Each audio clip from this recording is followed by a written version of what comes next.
we can expand this, and hopefully it makes a difference. Well, may I say, you're just doing a wonderful job, bro. Thank And you. just keep on going. Lee, have we had any comments in today? I've just brought them up on the screen, Kev. No well, questions. Of course, you stop picking on me. Of course, I was about to say no questions, just praise. So, yeah, we're all good there, mate. We're all good.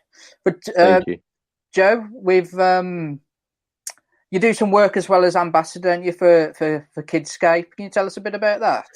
Yeah, so Kidscape were a charity when I was in school that helped me like so much from being bullied, feeling alone, isolated.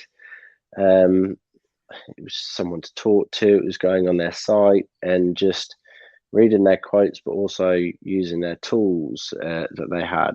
But it wasn't just that. They're also there for parents and carers.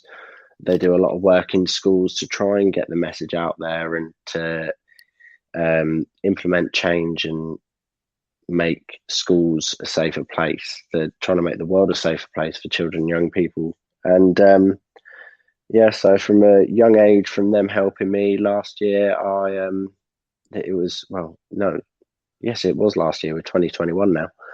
I don't know where time's gone. But yeah, the first month of lockdown, we were in touch. We're doing a bit more work together. I was giving more mental health advice and the impact of bullying, and I was made a charity ambassador for Kidscape, and they do such a great job. I know you got the website like floating around down the bottom. Just check them out, give them a follow, and yeah, they're amazing. They did save my life. Well, bro, it's been brilliant having you on. Sorry, Kevin. I just wanted to ask another question, if you don't mind. Yeah, that's fine, of course. Yeah, we spoke a bit off air, Joe, about what you're looking to do within schools in the future. Would you like to go into a bit about that? And is there any way that people can help you at the moment? Yeah, definitely. So I really want to make a change to the education system, and I know it's not just me that shares the thoughts, but I want to rally the Department of Education to really get mental health implemented in schools from a young age, to make schools a more inclusive place for everyone. Realize that being different's okay, but to educate people from primary age about the different conditions and different things that people struggle with, because it's okay. And instead of it seeming strange to children at a young age, it's like, oh, okay, I understand it now. And it's not leaving the person out because it's a bit scary. It's not blaming the children for it. It's just blaming the lack of education, but it also cuts that bullying down so much. And moving into adulthood, you think of the effect that will have when this starts from primary age and growing into teens, them getting a job for the first time. Everyone will just be a bit more accepting of others. Well, I hope so. I think education needs a shake-up, though, and I've been saying this to people for ages. We're taught in one way. You read the blackboard, you write. Now, in life, we've got seers who can read that on the blackboard. We've got talkers, let's talk about it, and we've got doers. And because I can't read and write, I'm thick. Or just because I can't have a conversation, I'm a dunce. Or like, we're all different. So why can't we get A's in how I write numbers, how I talk about conversations? But we've been doing the same form of education since education began. And when I teach boxing at the Lions ABC. If I can't get you to throw a jab properly, whose fault is it? It's mine, because I haven't taught you in the right way. Okay, I can't agree with that enough. It comes to even the pandemic has highlighted this for me. If it was, and I know so many young people want to do their exams, but for me, sitting in that environment, the social anxiety and the quiet, couldn't do it. if you ask me to kind of do coursework with a bit of guidance, give me more time instead of having to rush and complete a paper, I'd have done so much better. And I know this is a difficult time for so many students, but people are so different in the way they learn. One thing that really annoyed me at school, you did a multiplication sum in maths and you were told to work it out, but you could only work it out in one way. I went home and my parents would show me a way that I found easier, or one of the learning support staff would show me a way that I found easier, still got the correct answer, did the correct workings out. Because I didn't do it that way, I wasn't allowed. And I learned by doing. I didn't learn by just sitting back, having to take all this information in and trying to write it down. I couldn't process it. I learned by doing something, and then I'd remember all of it. So what, like you said, why can't we just have an education that's inclusive for everyone, that gives people the opportunities? Yeah. See, I agree with that, but I think, I think my other half, she's a secondary school teacher. My stepmom's a secondary school teacher, and I did actually a little bit of work in a secondary school last year.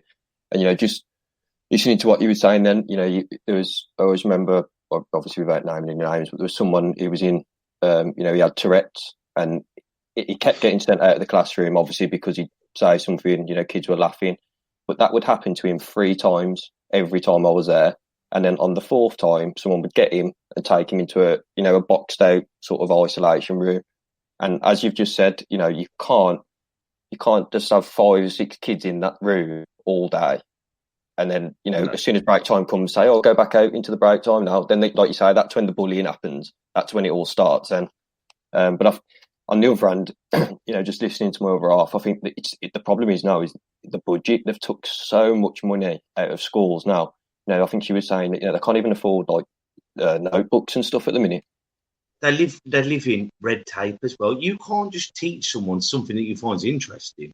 Yeah. You have to teach them off the curriculum so they can tick a box, that the school gets better rated. It's just like a league table, isn't it? It's just a league table, really, and it's just numbers and just think about, you know what? I'm teaching a history, so let's teach you something. Oh, English. Me, I can barely read and write, so let's teach me Shakespeare. Why aren't you making me read Tupac lyrics or a Spider-Man comic? It's still reading. Why have I got to learn Elizabethan English that's not written in the right bloody order? Whereas I could read something I take interest in. Muhammad Ali, Joe Frazier, Tupac, Biggie Smalls, Spider-Man. And you go, wow, I love reading. It's even to the point is there's no funding, but there are other ways to do these things. Why can't you get local businesses? Say, like, one thing that needs to be taught in schools is budgeting. When you reach an age where you're going to live on your own, just suddenly put with all these bills in front of you. Why can't changing a light bulb, DIY, these things, or the certain ways which people learn? Why can't you get local businesses that specify in these certain areas and go, look, if you can come in either for a little bit of a price or for free, we'll give you a bit of a tax break or something. You're still bringing in money for our economy, but offer an incentive, but for a way that actually as a country, we're not losing money, but we are getting talent taught. We're getting the skills taught, which will also go on in the long term to make more money for the economy as well. Yeah. Well, we'll have to get you back on, Joe, because I feel like we could talk on so many different levels about so many different subjects. But Definitely. Is there anything? Lovely, guys. No, thank you so much. Has anyone else got anything to say to Joe before we round it up? Honestly, Joe, I'll take my hat off to you. Did you say he was 23 now? Sorry. 23, yeah. 23, and obviously that would have been 10 years ago then when you set up that first campaign. I mean, I was saying to Kevin Lee before we come on, I think, back then, this probably wasn't as easy. I mean, it's not easy to talk about now, but it probably wasn't as easy as it is now. And I just think, to do that 10 years ago at the age of 13, after what you went through, mate, honestly, I'll take my hat off to you. Absolutely brilliant. No, it means a lot. Thank you. And same to you guys as well. Like, thank you for just keeping the conversation going and helping so many people that will listen back to this and will watch this, and what you're doing is great. Like, really applaud your work. Thank you. Well, I'm gonna now advertise Tuesday's show. Joe, so while I'm rambling on, think about a saying or quote that's helped you get through life. So on Tuesday, we've got bloody hell, what's his name? Tristan. Bloody hell, sorry, Trist. That's the week after. Tristan is going to be coming on Tuesday, 7:30 UK time, and he's going to be talking about numerous things. He's going to be talking about moving to a different country, being unemployed, anxiety, having his wife who's had miscarriages. But as I said, and I say so many times, we're not just one thing. We're not just anxiety. We're not just miscarriage. We're a person. And all these things form us into being the wonderful person we are. And on Saturday, I'm appearing on WCR FM, Scott Stewart's show, who's been on the show, and she's always listening to us. And I'm going to be talking about amateur boxing and, of course, mental health. So you can find that on WCR FM at 11:15. Her show starts at 10 o'clock. So do us a favour and listen to the air before, because she's remarkable at what she does. So, Joe, have you got any quotes or sayings that's helped you get through life? I think, well, I've got a few. I've got some of them on my, tattooed, although that one was spelt wrong. Stars can't shine without a bit of darkness has always been my quote. It just relates to a lot of things. Like, no matter what dark time I was in, I had to be that light to find my way out of the tunnel and help others, really. Life goes on. Yes, it doesn't, but it does in terms of, we all struggle. We can get through it. That was spelt Goz, and I didn't realise. I did have to get an E added in there. I'm still left with a big apostrophe above the E as well. But don't suffer in silence. That's a simple one. It's not really a quote as such, but I've got that on my wrist because of where I used to self-harm, and it's something I look at that when I'm feeling down or when things get a bit too much, it just kind of prompts my head to go, look, just talk to someone. It's okay. You're not on your own.